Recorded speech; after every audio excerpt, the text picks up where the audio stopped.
Mais uma vez, nós vamos estar hoje expondo um pouquinho mais da psicanálise para vocês. Este é o canal YouTube ILPC, Instituto Latino-Americano de Psicanálise Contemporânea. O tema que nós escolhemos hoje é a questão da psicanálise na gestação. A fundamentação teórica para este tema de hoje é uma psicanalista contemporânea argentina chamada Raquel Soifer. Então, Raquel Soifer afirma que o processo de gestação é sempre um processo ambíguo.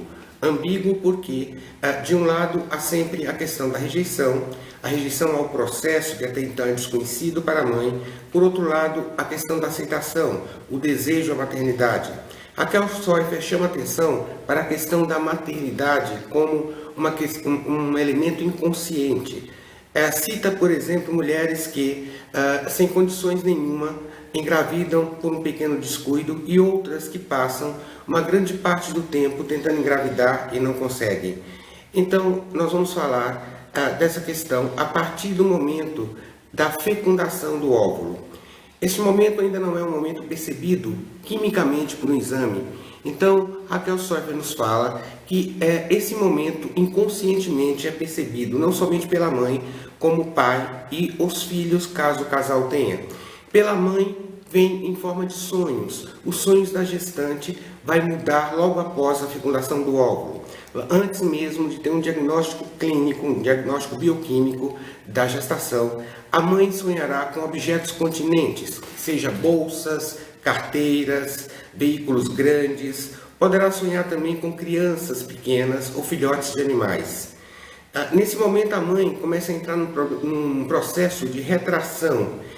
Entra uma sonolência excessiva, e essa sonolência excessiva, esse retraimento da mãe, faz com que o marido também se veja numa posição diferente. Seu inconsciente vai, então, produzir material onírico ligado, de uma certa forma, a elementos persecutórios. Será um sonho no qual ele perderá o emprego, ou que alguém lhe rouba o carro, enfim, sonhos que sinalizam claramente o medo, o temor de que alguém tome o seu lugar. Os filhos pequenos, se o casal os tem, de alguma forma sentirão também essas mudanças de forma inconsciente na mãe e no pai. Os meninos, os filhos, poderão trazer brincadeiras que implicam em se jogar contra o ventre da mãe, como se houvesse o desejo de destruir de alguma forma esse objeto intruso que está chegando, que seria o irmão. Se estão em um processo de ludoterapia, poderão apresentar brincadeiras na qual o número X, que sempre é usado para simbolizar uma família, aumenta, ou mesmo um carrinho que contém outro dentro, demonstrando claramente essa percepção inconsciente de que pode haver a chegada de um novo elemento.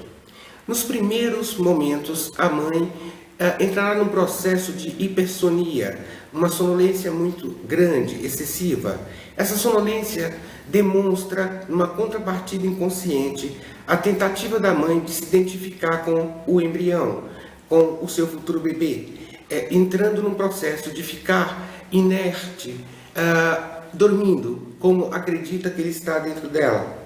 Então, essa hipersonia será um primeiro elemento que estará presente nos primeiros momentos da gestação.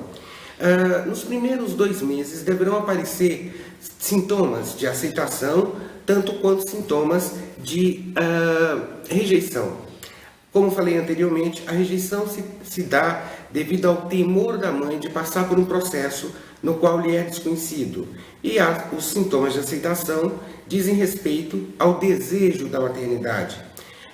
Nos primeiros 2 meses, então, poderá ocorrer náuseas e vômitos, que estão ligados diretamente a essa questão da rejeição, como também poderão acontecer sintomas de aceitação que estão ligados à fome, uma fome excessiva. Vamos pensar que em 2 meses o embrião terá apenas 2,5 centímetros. Essa fome excessiva é uma tentativa de colocar para dentro de si coisas boas e assegurar de alguma forma o processo gestacional, assegurar que ele continue seguindo. Já a diarreia, a náusea e os vômitos podem estar ligados de alguma forma à ansiedade de rejeição a esse processo vivido, como também é um produto de sentimentos da culpa infantil, tanto pelos ataques fantasiados à mãe, como pelo desejo de estar no seu lugar. Então, essa futura mãe vai aí regredir, vai voltar aos seus conteúdos infantilizados, a esses conteúdos que estão reprimidos lá atrás, né, de como foi a sua relação com sua mãe, o desejo de estar no lugar dela e tomar o seu lugar para ficar com o pai, ou mesmo os ataques vividos, né, em torno dessa mãe. Essa fome excessiva, então, poderá ser uma maneira inconsciente de assegurar a gestação. Entre o segundo e o terceiro mês, vai acontecer a placentação, a instalação da placenta. É uma percepção inconsciente desse processo, vai reativar todas as fantasias persecutórias de roubo e de esvaziamento. É como se esse bebê, né, que vai crescer ali dentro, esvaziasse o medo, o temor de que a mãe se esvazie em função desse bebê. Entre o segundo e terceiro mês, surgirão dois novos sintomas. A diarreia, de um lado, né, como uma tentativa de selecionar o que é bom dentro de si, manter o filho e expulsar tudo de ruim que está dentro, e também a constipação intestinal. Essa claramente uma tentativa de reter esse produto bom que é o seu bebê. Esses sintomas, né, poderão nos levar a pensar em duas questões. Uma mãe que tem fome excessiva, com uma constipação que passa do quarto mês, que se prolonga por muito tempo, pode estar nos mostrando aí uma possibilidade de trabalho, no sentido de que essa mãe terá muita dificuldade de deixar esse filho criar a sua própria identidade. Por outro lado, a diarreia excessiva, junto com as náuseas e o vômito, pode demonstrar aí uma possibilidade de um futuro aborto ou mesmo de um nascimento de um bebê natimorto. Então, são questões que implicam talvez um encaminhamento para uma avaliação psiquiátrica, uma avaliação médica melhor para evitar esse tipo de situação. Vamos falar agora do terceiro mês e meio, quarto mês, quando começa o movimento do feto. Esse movimento, no primeiro momento, é sentido pela mãe e o pai, né, toma conhecimento através da mãe de que seu bebê, seu filho está se movimentando. O pai, nesse momento, passa a sentir uma inveja da mãe. Não inveja pela gestação, mas inveja do contato íntimo que ela tem com o filho nesse momento. É através dela que ele terá que saber ou obter notícias do filho. Então, pede à mãe que conte como é esse movimento do bebê, põe o ouvido no ventre da mãe, tentando escutar como se escuta algum barulho, algum ruído desse bebê. Nesse momento, então, o pai começa a desenvolver aquilo que será o amor paterno. Esse amor paterno é sempre, não é inato. Esse amor paterno é um amor adquirido. Ao contrário da mãe, que desde o momento da fecundação já desenvolve e já traz essa predisposição à maternidade, esse amor materno. O pai adquire esse amor após, né, durante a gestação.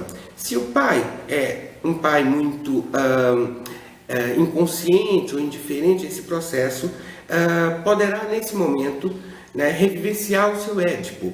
Ou seja, a sua mulher está num processo gradativo de assumir uma outra posição, sair do papel de mulher e entrar no papel de mãe. A partir desse momento, mais especificamente do quinto mês, acontece a rejeição sexual. Essa rejeição sexual está acontecendo nesse momento pela revivência do Édipo paterno. Se esse Édipo não foi bem elaborado, esse marido agora rejeita a mulher porque essa mulher é uma mãe e ele traz nela a sua própria mãe. Então seria um ato incestuoso, portanto proibido. Se proibido, vai haver uma franca rejeição a esta atividade sexual. Por outro lado, a mulher nesse momento também entrando totalmente, gradativamente, para chegar no final da gestação, está totalmente no papel de mãe, ela se faz não atraente. para que, né, evitar de alguma forma esse assédio sexual, porque toda a sua libido está investida nesse momento no processo gestacional.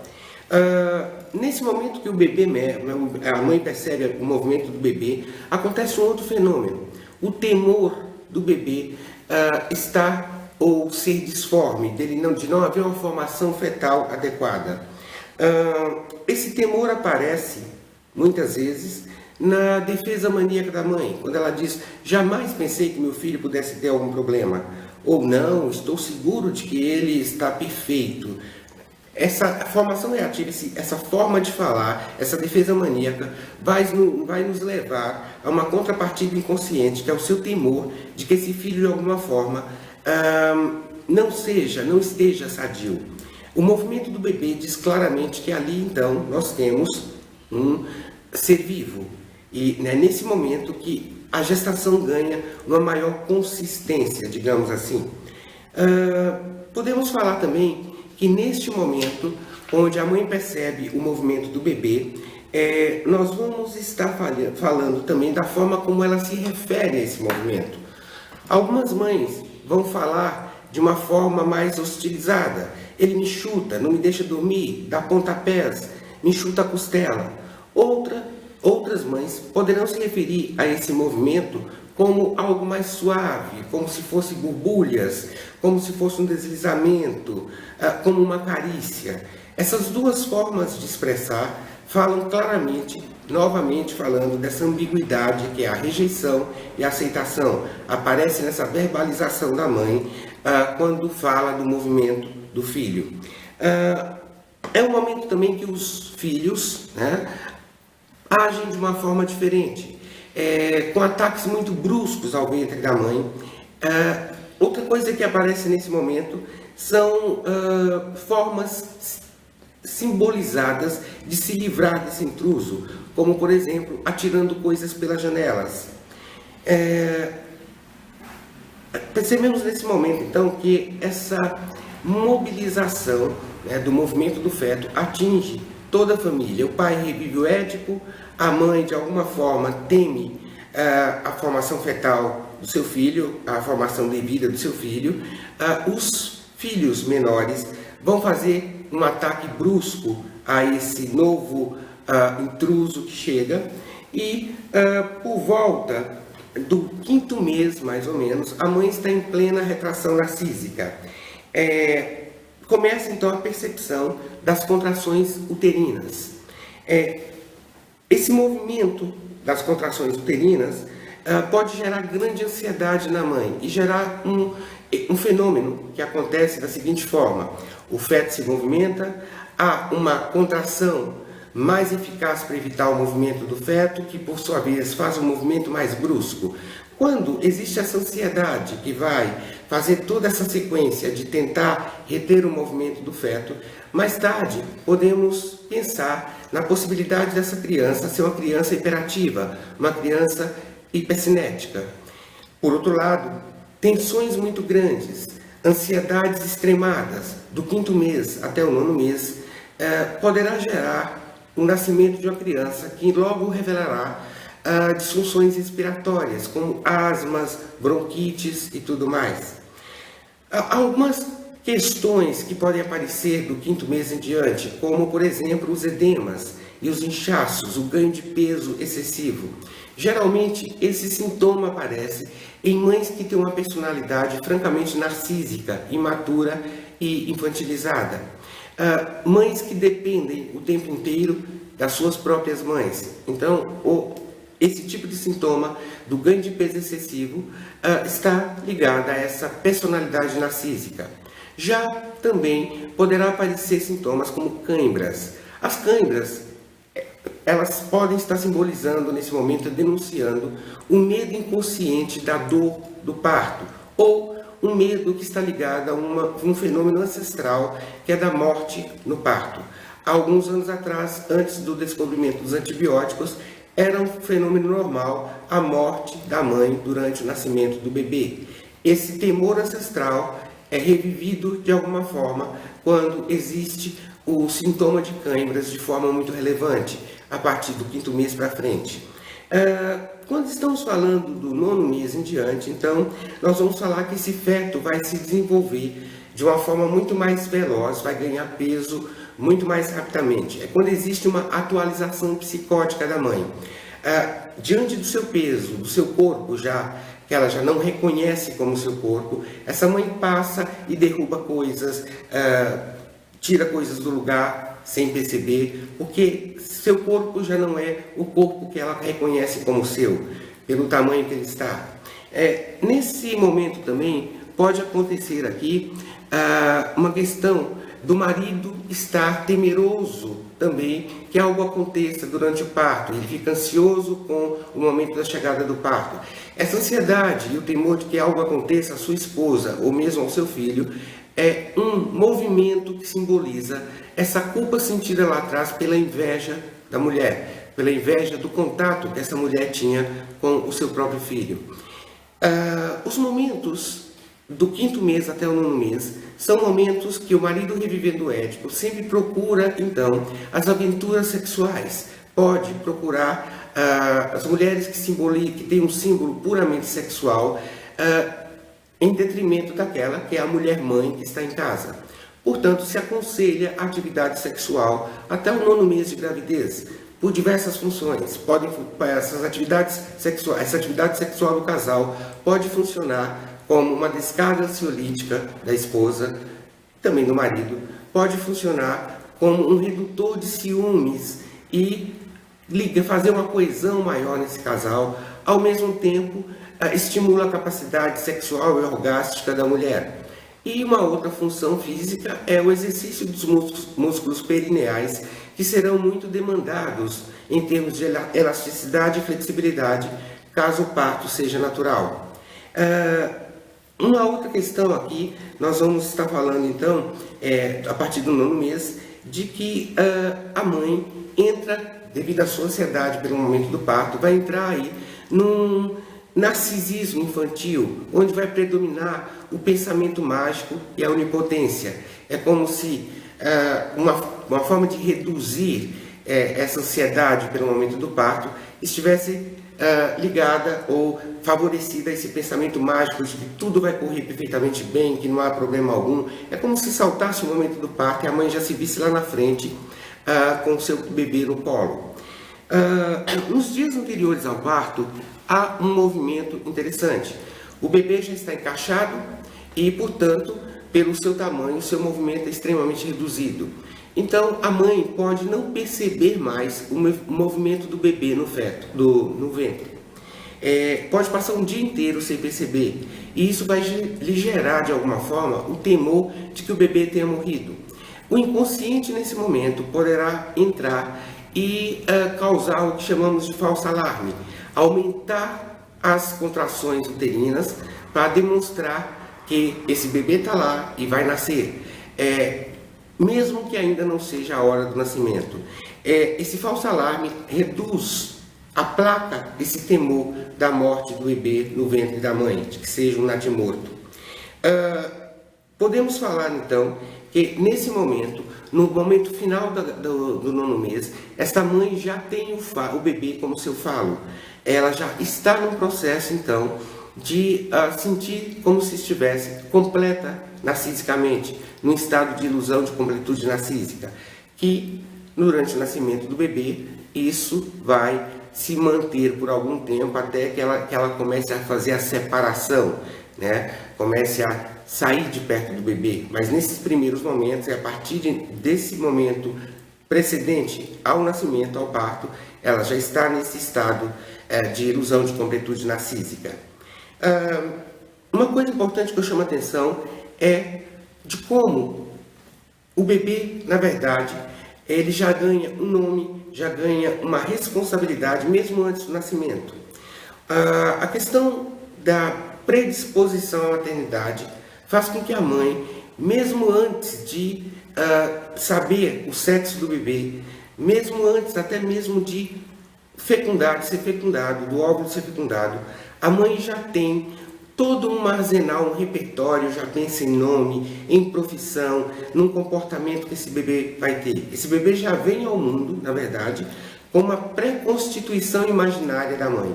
E a partir do nascimento, há a constituição do sujeito, do bebê, através da